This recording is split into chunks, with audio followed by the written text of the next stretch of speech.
The ಡಿಬೇಟ್ಗೆ ಸ್ವಾಗತ. ಇಂದು ನಾವು ತುಂಬಾನೇ ಗಹನವಾದ ಒಂದು ವಿಷಯದ ಬಗ್ಗೆ ಚರ್ಚೆ ಮಾಡ್ತಾ ಇದ್ದೀವಿ. ಅದು ಗಾಯತ್ರಿ ಮಂತ್ರ. ಅದರಲ್ಲೂ ಆ ಮಂತ್ರದ ಛಂದಸ್ಸಿಗೆ ಸಂಬಂಧಪಟ್ಟ ಅಭಿಮಾನಿ ದೇವತೆಗಳ ಪಾತ್ರದ ಕುರಿತು ಒಂದು ಆಳವಾದ ವಿಶ್ಲೇಷಣೆ ಮಾಡೋಣ. ನಮ್ಮ ಈ ಇಡೀ ಚರ್ಚೆ ವಿಜಯೇಂದ್ರ ರಾಮನಾಥ್ ಭಟ್ಟರು ರಚಿಸಿದ ಸಂಧ್ಯಾವಂದನೆಯ ಅಂತರಂಗ ಅನ್ನೋ ಗ್ರಂಥವನ್ನ ಆಧರಿಸಿದೆ. ಹೌದು. ಈ ಚರ್ಚೆಯನ್ನು ಶುರು ಮಾಡೋದಕ್ಕಿಂತ ಮೊದಲು ನಾವು ಎರಡು ಮುಖ್ಯವಾದ ಪದಗಳನ್ನ ಸ್ಪಷ್ಟಪಡಿಸ್ಕೊಳ್ಳೋದು ಒಳ್ಳೇದನ್ಸುತ್ತೆ. ಮೊದಲನೇದು ಛಂದಸ್ಸು. ಸಾಮಾನ್ಯವಾಗಿ ಛಂದಸ್ಸು ಅಂದ್ರೆ ಏನೋ ಕವಿತೆ, ಮೀಟರ್ ಅಥವಾ ಪ್ರಾಸ ಅಂತ ಅಂದ್ಕೊಳ್ತೇವೆ. ಆದ್ರೆ ಐತರೇಯ ಉಪನಿಷತ್ತಿನ ಪ್ರಕಾರ ಇಲ್ಲಿ ಛಂದಸ್ಸು ಅಂದ್ರೆ ಮುಚ್ಚುವಿಕೆ ಅಥವಾ ಒಂದು ಕವಚ ಇದ್ದ ಹಾಗೆ. ಭಗವಂತನೇ ಈ ಛಂದಸ್ಸುಗಳಿಂದ ಮುಚ್ಚಲ್ಪಟ್ಟಿದ್ದಾನೆ ಅಂತ ಉಪನಿಷತ್ತು ಹೇಳುತ್ತೆ. ಸರಿಯಾಗಿ ಹೇಳಿದ್ರಿ. ಇನ್ನು ಎರಡನೇ ಪ್ರಮುಖ ಪದ ಅಭಿಮಾನಿ ದೇವತೆ. ಇದರರ್ಥ ಒಂದು ಮಂತ್ರದ ಮೇಲೆ ಅಥವಾ ಒಂದು ತತ್ವದ ಮೇಲೆ ಅಧಿಕಾರ ಹೊಂದಿರುವ ದೈವಿಕ ಚೇತನ. ಗಾಯತ್ರಿ ಮಂತ್ರದ ಛಂದಸ್ಸಿಗೆ ಶ್ರೀ, ಸರಸ್ವತಿ, ಭಾರತಿ, ಗರುಡ ಮತ್ತು ಶೇಷ ಹೀಗೆ 5 ಜನ ಅಭಿಮಾನಿ ದೇವತೆಗಳಿದ್ದಾರೆ. ಸೊ ನಮ್ಮ ಇವತ್ತಿನ ಕೇಂದ್ರ ಪ್ರಶ್ನೆ ಇಷ್ಟೇ: ಗಾಯತ್ರಿ ಮಂತ್ರದ ಆಳವಾದ ಅರ್ಥ ಒಬ್ಬ ಸಾಧಕನಿಗೆ ತಿಳಿಯುವಲ್ಲಿ ಅಥವಾ ತಿಳಿಯದೇ ಇರುವಲ್ಲಿ ಈ ಅಭಿಮಾನಿ ದೇವತೆಗಳು ಉದ್ದೇಶಪೂರ್ವಕವಾಗಿ ಅಂದ್ರೆ ಸಕ್ರಿಯವಾಗಿ ಮಧ್ಯಪ್ರವೇಶಿಸ್ತಾರೆಯಾ, ಅಥವಾ ಅವರ ಪಾತ್ರ ಕೇವಲ ಸಾಂಕೇತಿಕನ? ಎಲ್ಲವೂ ಸಾಧಕನ ಯೋಗ್ಯತೆಯನ್ನೇ ಅವಲಂಬಿಸುತ್ತದೆಯಾ?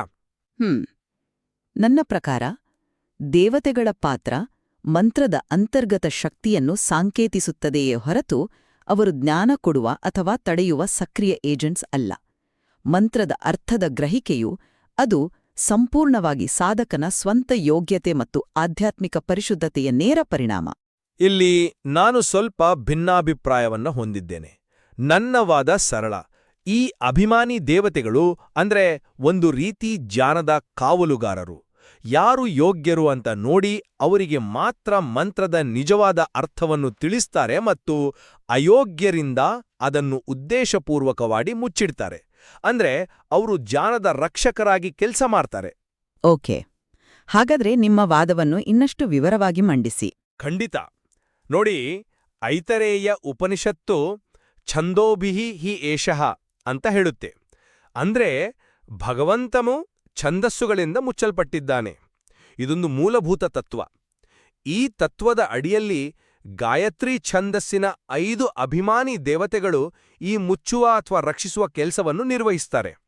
ಇದೇನು ಸಾಂಕೇತಿಕ ಕ್ರಿಯೆ ಅಲ್ಲ, ಬದಲಾಗಿ ಒಂದು ಉದ್ದೇಶಪೂರ್ವಕವಾದ ಸಕ್ರಿಯವಾದ ದೈವಿಕ ವ್ಯವಸ್ಥೆ. ಗ್ರಂಥದಲ್ಲಿ ತುಂಬ ಸ್ಪಷ್ಟವಾಗಿ ಹೇಳಿದ್ದಾರೆ.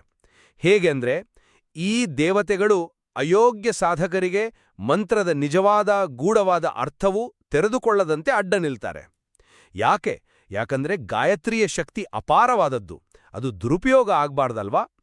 ಸವಿತುದು ಪದದ ವಿವರಣೆಯಲ್ಲಂತೂ ಭಗವಂತನ ಸಂಕಲ್ಪದಂತೆ ಸಜ್ಜನರು ಉತ್ತಮ ಸಾಧನೆ ಮಾಡುವಂತೆಯೂ ದುರ್ಜನರು ತಮ್ಮ ಕೆಟ್ಟ ಸ್ವಭಾವಕ್ಕೆ ತಕ್ಕಂತೆ ಮುಂದುವರಿಯುವಂತೆಯೂ ಈ ದೇವತೆಗಳು ಪ್ರೇರೇಪಿಸ್ತಾರೆ ಅಂತ ಸ್ಪಷ್ಟವಾಗಿ ಹೇಳಲಾಗಿದೆ.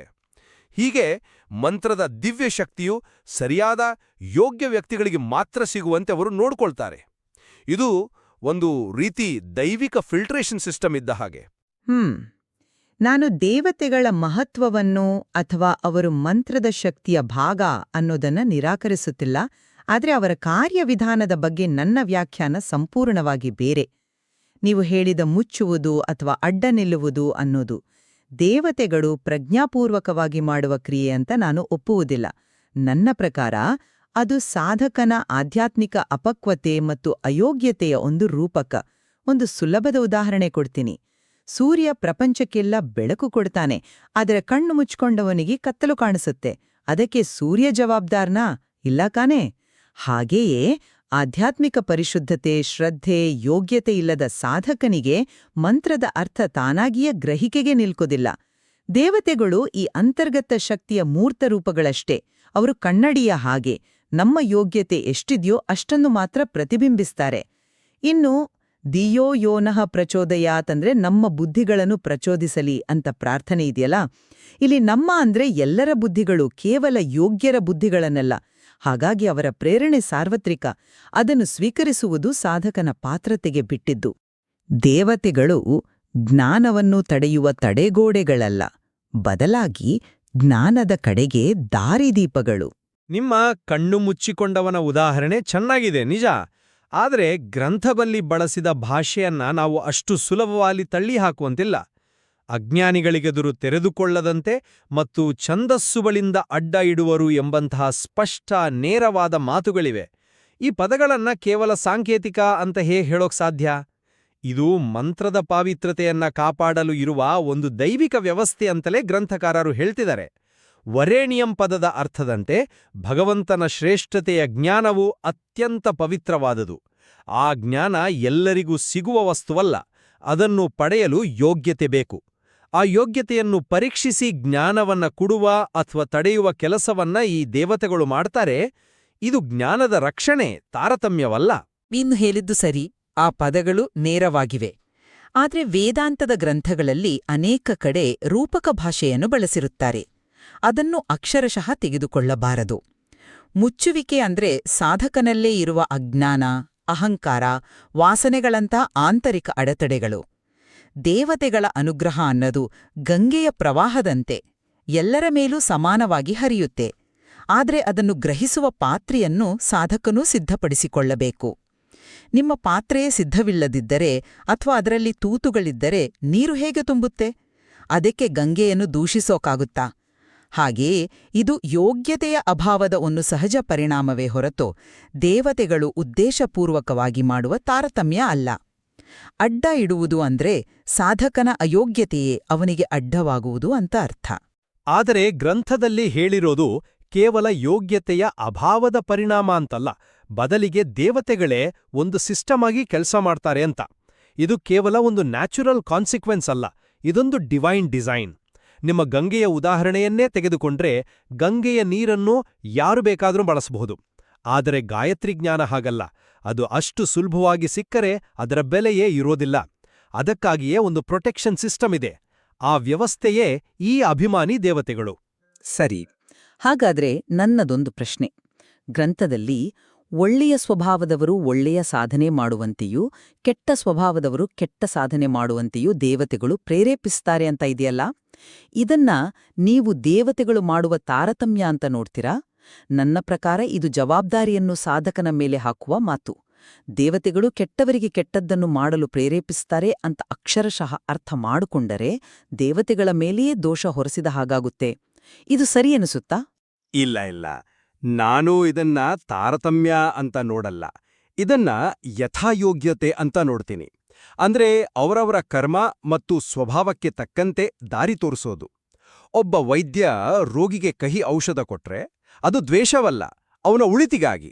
ಹಾಗೆಯೇ ದುರ್ಜನರಿಗೆ ಅವರ ದಾರಿಯಲ್ಲೇ ಪ್ರೇರಣೆ ಸಿಕ್ಕರೆ ಅದು ಅವರ ಕರ್ಮಫಲವನ್ನು ಅವರು ಬೇಗ ಅನುಭವಿಸಿ ಪಾಠ ಕಲೀಲಿಕ್ಕೆ ಒಂದು ಅವಕಾಶ. ಇದು ಶಿಕ್ಷೆಯಲ್ಲ, ಇದೊಂದು ರೀತಿ ಕರ್ಮದ ಪ್ರಕ್ರಿಯೆಯನ್ನ ವೇಗಗೊಳಿಸುವ ವ್ಯವಸ್ಥೆ. ದೇವತೆಗಳು ಕೇವಲ ನಿಷ್ಪಕ್ಷಪಾತವಾದ ಮಾಧ್ಯಮಗಳು. ಅವರಲ್ಲಿ ರಾಗ ದ್ವೇಷಗಳಿಲ್ಲ. ಅವರು ಭಗವಂತನ ಸೃಷ್ಟಿ ಸಂಕಲ್ಪದ ಭಾಗವಾಗಿ ಪ್ರತಿಯೊಬ್ಬ ಜೀವಿಗೂ ಅವರವರ ಯೋಗ್ಯತೆಗೆ ತಕ್ಕಂತೆ ಫಲ ಸಿಗುವ ಹಾಗೆ ಮಾಡ್ತಾರೆ. ನಿಮ್ಮ ಯಥಾಯೋಗ್ಯತೆ ಅನ್ನೋ ಮಾತು ಒಪ್ಪುವಂಥದ್ದು. ಆದ್ರೆ ಆ ಪ್ರೇರಣೆಯ ಮೂಲ ಒಂದೇ ಅಲ್ವಾ? ಗಾಯತ್ರಿ ಮಂತ್ರದ ಪ್ರಾರ್ಥನೆಯೇ ಧಿಯೋ ಯೋ ನಃ ಪ್ರಚೋದಯಾತ್, ನಮ್ಮ ಬುದ್ಧಿಗಳನ್ನು ಪ್ರಚೋದಿಸಲಿ ಅಂತ. ಆ ಪ್ರಚೋದನೆ, ಆ ಶಕ್ತಿ ಒಂದೇ. ಅದಕ್ಕೆ ಒಳ್ಳೆಯದು ಕೆಟ್ಟದು ಅಂತ ಬಣ್ಣ ಇಲ್ಲ. ಬೆಂಕಿಯ ಉದಾಹರಣೆ ತೆಗೆದುಕೊಳ್ಳಿ. ಬೆಂಕಿ ಒಂದು ಶಕ್ತಿ. ಅದನ್ನು ಅಡಿಗೆಗೆ ಬಳಸಬಹುದು, ದೀಪ ಹಚ್ಚನ್ನು ಬಳಸಬಹುದು, ಅಥವಾ ಮನೆ ಸುಡಲೂ ಬಳಸಬಹುದು. ಬೆಂಕಿಯದ್ದು ಪ್ರಚೋದಕ ಶಕ್ತಿ ಮಾತ್ರ. ಅದರ ಬಳಕೆಯ ಜವಾಬ್ದಾರಿ ಸಂಪೂರ್ಣವಾಗಿ ಬಳಸುವವನದ್ದು. ಹಾಗೆಯೇ ದೇವತೆಗಳು ದೈವಿಕ ಶಕ್ತಿಯನ್ನು ಪ್ರಚೋದಿಸುತ್ತಾರೆ. ಸಾತ್ವಿಕ ಸ್ವಭಾವದವನು ಅದನ್ನು ಜ್ಞಾನಕ್ಕೆ ಬಳಸಿದರೆ, ತಾಮಸ ಸ್ವಭಾವದವನು ತನ್ನ ಅಹಂಕಾರವನ್ನು ಹೆಚ್ಚಿಸಿಕೊಳ್ಳಲು ಬಳಸಬಹುದು. ಅವರು ಸ್ವತಂತ್ರವಾಗಿ ಒಬ್ಬರನ್ನು ಒಳ್ಳೆಯ ಅಥವಾ ಕೆಟ್ಟ ದಾರಿಗೆ ತಳ್ಳುವುದಿಲ್ಲ. ಜವಾಬ್ದಾರಿ ಸಾಧಕನದ್ದೇ. ಸರಿ, ನಿಮ್ಮ ಕನ್ನಡಿಯ ರೂಪಕ ಮತ್ತು ಬೆಂಕಿಯ ಉದಾಹರಣೆ ಕುತೂಹಲಕಾರಿಯಾಗಿದೆ. ಆದರೆ ಮಂತ್ರದ ಪದಗಳಲ್ಲೇ ದೇವತೆಗಳ ಸಕ್ರಿಯ ಪಾತ್ರದ ಬಗ್ಗೆ ನೇರವಾದ ಸಾಕ್ಷಿ ಇದೆಯಲ್ಲವೇ? ಉದಾಹರಣೆಗೆ, ದೇವಸ್ಯ ಅಂದ್ರೆ ದೇವತೆಗಳಿಂದ ಸ್ತುತಿಸಲ್ಪಡುವವನು, ಧೀಮಹಿ ಅಂದ್ರೆ ದೇವತೆಗಳ ಮೂಲಕ ಧ್ಯಾನಿಸಲ್ಪಡುವವನು, ಮತ್ತು ಪ್ರಚೋದಯಾತ್ ಅಂದ್ರೆ ದೇವತೆಗಳಿಗೆ ಪ್ರೇರಣೆ ನೀಡುವನು ಅಂತ ಗ್ರಂಥದಲ್ಲಿ ವಿವರಿಸಲಾಗಿದೆ. ಇಲ್ಲಿ ಧೀಮಹಿ ಪದದ ಅರ್ಥವನ್ನು ಗಮನಿಸಿ, ದೇವತೆಗಳ ಮೂಲಕ ಧ್ಯಾನಿಸುವುದು. ಇಲ್ಲಿ ಮೂಲಕ ಎಂಬ ಪದವೇ ಅವರ ಮಧ್ಯಸ್ಥಿಕೆಯನ್ನು ಸ್ಪಷ್ಟವಾಗಿ ಸೂಚಿಸುವುದಿಲ್ಲವೇ? ಅವರ ಅನುಮತಿ ಇಲ್ಲದೆ, ಅವರ ಸಹಾಯವಿಲ್ಲದೆ ನಾವು ಭಗವಂತನನ್ನು ಧ್ಯಾನಿಸೋಕೆ ಸಾಧ್ಯ ಇಲ್ಲ ಅನ್ನೋದು ಇದರಿಂದ ಸ್ಪಷ್ಟವಾಗಲ್ವಾ? ಚೆನ್ನಾಗಿ ಕೇಳಿದ್ರಿ. ಇದು ಚರ್ಚೆಯ ಅತ್ಯಂತ ಸೂಕ್ಷ್ಮವಾದ ಭಾಗ.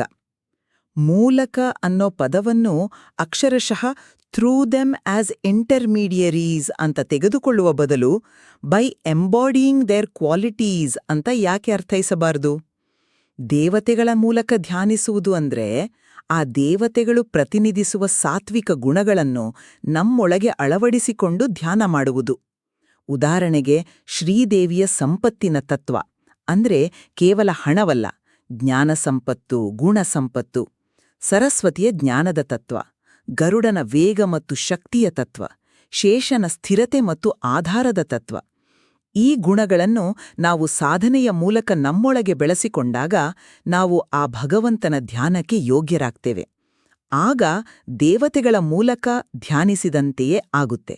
ಇದು ಸಾಧಕನ ಆಂತರಿಕ ಪರಿವರ್ತನೆಯ ಪ್ರಕ್ರಿಯೆ ಹೊರತು ಹೊರಗಿನ ದೇವತೆಗಳು ಬಂದು ಮಧ್ಯಸ್ಥಿಕೆ ವಹಿಸುವ ಪ್ರಕ್ರಿಯೆ ಅಲ್ಲ. ಅವರು ದ್ವಾರಪಾಲಕರಲ್ಲ, ಬದಲಾಗಿ ದ್ವಾರವನ್ನು ತಲುಪುವ ಮಾರ್ಗದ ಸ್ವರೂಪಗಳು. ಹಾಗಾಗಿ ಹೇಗೂ ನೋಡಿದರೂ ಅವರ ಸಕ್ರಿಯ ಪಾತ್ರ ಇದ್ದೇ ಇದೆ. ನಾವು ಯೋಗ್ಯರಾಗಲು ಅವರೇ ಸಹಾಯ ಮಾಡಬೇಕು. ಯೋಗ್ಯರಾದ ಮೇಲೆ ಜ್ಞಾನವನ್ನು ಅವರೇ ಕೊಡಬೇಕು. ಹಾಗಾಗಿ ಸಾಧಕ ಮತ್ತು ಭಗವಂತನ ನಡುವೆ ಅವರು ಒಂದು ಪ್ರಮುಖ ಸೇತುವೆಯಾಗಿ ಕೆಲಸ ಮಾಡ್ತಾರೆ. ಅನುಗ್ರಹ ಬೇಕು ಅನ್ನೋದನ್ನು ನಾನು ಒಪ್ತೇನೆ. ಆದರೆ ಆ ಅನುಗ್ರಹ ಒಂದು ಅವಕಾಶದ ರೂಪದಲ್ಲಿರುತ್ತದೆಯೇ ಹೊರತು ಫಲಿತಾಂಶದ ರೂಪದಲ್ಲಿ ಅಲ್ಲ. ಒಬ್ಬ ಟೀಚರ್ ಕ್ಲಾಸ್ನಲ್ಲಿ ಎಲ್ಲರಿಗೂ ಒಂದೇ ರೀತಿ ಪಾಠ ಮಾಡ್ತಾರೆ. ಅದು ಅವರ ಅನುಗ್ರಹ. ಆದರೆ ಅದನ್ನು ಗ್ರಹಿಸಿ ಪರೀಕ್ಷೆಯಲ್ಲಿ ಪಾಸ್ ಆಗುವುದು ವಿದ್ಯಾರ್ಥಿಯ ಪ್ರಯತ್ನ ಮತ್ತು ಸಾಮರ್ಥ್ಯಕ್ಕೆ ಬಿಟ್ಟಿದ್ದು. ಶಿಕ್ಷಕನು ಉದ್ದೇಶಪೂರ್ವಕವಾಗಿ ಜ್ಞಾನವನ್ನು ಯಾರಿಗೂ ಮರೆಮಾಚೋದಿಲ್ಲ. ಹಾಗೆಯೇ ದೇವತೆಗಳ ಅನುಗ್ರಹ ಎಲ್ಲರ ಮೇಲೂ ಇದೆ. ಅದನ್ನು ಬಳಸಿಕೊಳ್ಳುವುದು ಸಾಧಕನಿಗೆ ಸೇರಿದ್ದು. ಒಟ್ಟಾರೆಯಾಗಿ ನನ್ನ ವಾದವನ್ನು ಹೀಗೆ ಸಂಕ್ಷಿಪ್ತಗೊಳಿಸುತ್ತೇನೆ. ಗಾಯತ್ರಿ ಮಂತ್ರದಂತಹ ಮಹಾನ್ ಶಕ್ತಿಯನ್ನು ಮತ್ತು ಅದರ ಗೂಢಜ್ಞಾನವನ್ನು ರಕ್ಷಿಸುವಲ್ಲಿ ಅಭಿಮಾನಿ ದೇವತೆಗಳ ಪಾತ್ರವು ನಿರ್ಣಾಯಕ, ಸಕ್ರಿಯ ಮತ್ತು ಉದ್ದೇಶಪೂರ್ವಕವಾಗಿದೆ. ಇದು ಗ್ರಂಥದ ಸ್ಪಷ್ಟ ನಿಲುವು. ಸಾಧಕನ ಯೋಗ್ಯತೆಯನ್ನು ಪರೀಕ್ಷಿಸಿ ಅದಕ್ಕನುಗುಣವಾಗಿ ಜ್ಞಾನವನ್ನು ಕರುಣಿಸುವ ಅಥವಾ ಮರೆಮಾಚುವ ಜವಾಬ್ದಾರಿಯನ್ನು ಅವರು ಹೊತ್ತಿದ್ದಾರೆ. ಜ್ಞಾನ ಅಮೂಲ್ಯ, ಅದನ್ನು ಯೋಗ್ಯರಿಗೆ ಮಾತ್ರ ನೀಡಬೇಕು ಎಂಬುದು ಸನಾತನ ಧರ್ಮದ ಒಂದು ಪ್ರಮುಖ ತತ್ವ. ಈ ದೇವತೆಗಳು ಆ ತತ್ವದ ಪಾಲಕರಾಗಿದ್ದಾರೆ. ನನ್ನ ದೃಷ್ಟಿಯಲ್ಲಿ ದೇವತೆಗಳ ಪಾತ್ರವು ಸಾಧಕನಿಗೆ ದಾರಿ ತೋರುವ ಮತ್ತು ಪ್ರೇರೇಪಿಸುವಂಥದ್ದು. ಜ್ಞಾನದ ಗ್ರಹಿಕೆಯ ಅಂತಿಮ ಯಶಸ್ಸು ಅಥವಾ ವೈಫಲ್ಯವು ಸಂಪೂರ್ಣವಾಗಿ ಸಾಧಕನ ಶ್ರದ್ಧೆ, ಪ್ರಯತ್ನ ಮತ್ತು ಆಂತರಿಕ ಶುದ್ಧತೆಗೆ ಸೇರಿದ್ದು. ಮರೆಮಾಚುವಿಕೆಯು ಬಾಹ್ಯ ಕ್ರಿಯೆಗಿಂತ ಹೆಚ್ಚಾಗಿ ಸಾಧಕನ ಆಂತರಿಕ ಸ್ಥಿತಿಯ, ಅವನ ಅಯೋಗ್ಯತೆಯ ಪ್ರತಿಬಿಂಬವಾಗಿದೆ. ಜ್ಞಾನವೆಂಬ ಸೂರ್ಯ ಎಲ್ಲರಿಗೂ ಲಭ್ಯ, ಆದರೆ ಅದನ್ನು ನೋಡಲು ಕಣ್ಣು ತೆರೆಯುವ ಜವಾಬ್ದಾರಿ ನಮ್ಮದು. ಹಾಗಾದ್ರೆ ಈ ಚರ್ಚೆಯ ಅಂತಿಮ ಒಳನೋಟವೇನು?